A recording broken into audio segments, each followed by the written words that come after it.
मैं doctor R K. Chaudhary medical एवं maternity hospital Karnal से ये सेक्टर 13 से आपसे डेंगू फीवर के बारे में कुछ जरूरी बातें करना चाहता हूँ। डेंगू फीवर का आजकल सीजन है। सीजन इसलिए है कि ये मच्छरों का सीजन है। डेंगू फीवर जो है एक वेक्टर बॉर्न वायरल फीवर है और काफी घातक भी हो सकता है। तो हर केस में कॉम्प्लिकेशन नहीं होती, पर जिसमें कॉम्प्लिकेशन होती है ये जानलेवा भी हो सकता है। इसलिए इसके बारे में कुछ महत्वपूर्ण जानकारियां जानना जरूरी है। सबसे पहले है इसका बचाव।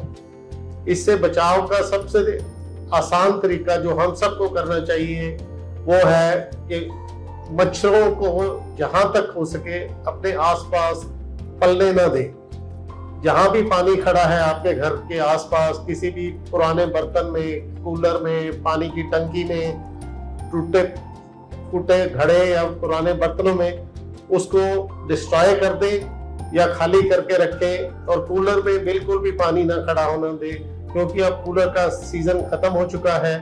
अगर हमने यूज करना है सीजन तो एसी यूज कर सकते हैं। कूलर का पानी वाला जो है टैंक बिल्कुल यूज मत करें कि उसमें इसका लार्वा ग्रो करता है। दूसरा इसका बचाव का तरीका है कि अपने आप को मच्छर के काटने से कैसे बचाना। ये जो मच्छर है एडीज मॉस्किटो के नाम से जाना जाता है, या जिसको टाइगर मॉस्किटो भी कहते हैं। ये दिन के उजाले में सुबह अर्ली मॉर्निंग और दोपहर बाद एक्टिव होता है। और सबसे बड़ी बात है कि ये 10 से 15 फीट की हाइट तक उड़ता है। जो मलेरिया का मच्छर है वो लो लेवल पे रहता है, ये थोड़ा हाई लेवल पे उड़ता है। और इसके काटने से बचने का आसान तरीका है कि हम फुल स्लीव के कपड़े पहने और सॉक्स का इस्तेमाल करें। नंगे पांव में मत ड्यूटी पे आए या काम पे आए, जिससे हमें मस्कीटो को काटने का चांस ना मिले। बच्चों को स्पेशली ध्यान दें, क्योंकि उनको इसके बारे ज्ञान नहीं होता, तो वो निकरों में या शॉर्ट पैंट्स में बाहर निकल जाते हैं और मच्छर कटने से बुखार हो सकता है। तीसरी इंपॉर्टेंट चीज मैं बताना चाहूंगा, इसके लक्षण क्या है। डेंगू एक वायरल फीवर है, बाकी फीवर्स की तरह ही ये स्टार्ट होता है। इसमें सबसे इंपॉर्टेंट है तेज बुखार, और ठंड के साथ ये बुखार चढ़ता है। और सिर दर्द बहुत हैवी होता है, बॉडी एक होता है और बैक एक। और इसको पहचानने का एक ये तरीका है कि कोई भी दवाई दो उसके बाद ये ज्यादा देर बुखार उतरा नहीं रहता, जल्दी वापस आ जाता है। तो एक इसकी यही पहचान है। और तीसरे चौथे दिन हमारी बॉडी पे लाल रंग के चकत्ते या जिसको आर्टिकेरिया कहते हैं वो अपीयर होना शुरू हो जाता है। और इसका इलाज कोई मुश्किल नहीं है। हमें डॉक्टर की निगरानी में और डॉक्टर की सलाह से ही कोई दवाई लेनी चाहिए। सबसे सेफ दवाई इसमें पैरासीटामोल है, जो डोलो या क्रोसिन के नाम से मिलती है।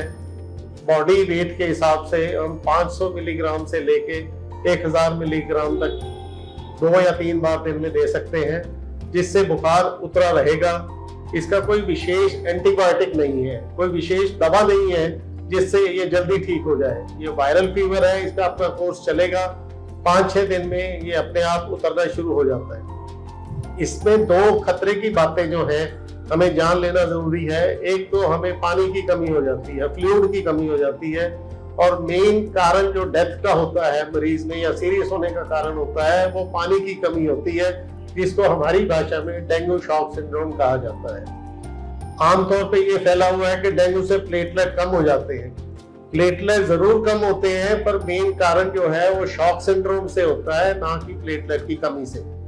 जब तक प्लेटलेट 30,000 से ऊपर है तो हमें कोई प्लेटलेट चढ़ाने की जरूरत भी नहीं होती, पर हमें सावधानी बरतनी होती है जब तक हमें फीवर चलता है। जब फीवर डाउन हो जाता है तो प्लेटलेट कम होने शुरू हो जाते हैं। चौथे से 5वें दिन तक, हफ्ते तक जो प्लेटलेट है कम होते हैं, और उसके बाद धीरे धीरे ये वापस बढ़ने लगते हैं। हमारा इम्यून सिस्टम है प्लेटलेट को रिवाइव कर लेता है। तो इसके लिए अगर हमें ब्लीडिंग शुरू हो जाए नाक से, मुंह से या प्राइवेट पार्ट से, उस कंडीशन में हमें प्लेटलेट चढ़ाने जरूरी हो जाते हैं। हॉस्पिटलाइजेशन जरूरी है। अगर पेशेंट शॉक में चला गया, बहुत ज्यादा वीकनेस होगी, खाया पिया नहीं जाएगा, बेड रिडन हो जाएगा, ऐसी कंडीशन में भी उसको हॉस्पिटल में रखना जरूरी है, डॉक्टर की निगरानी में रखना जरूरी है।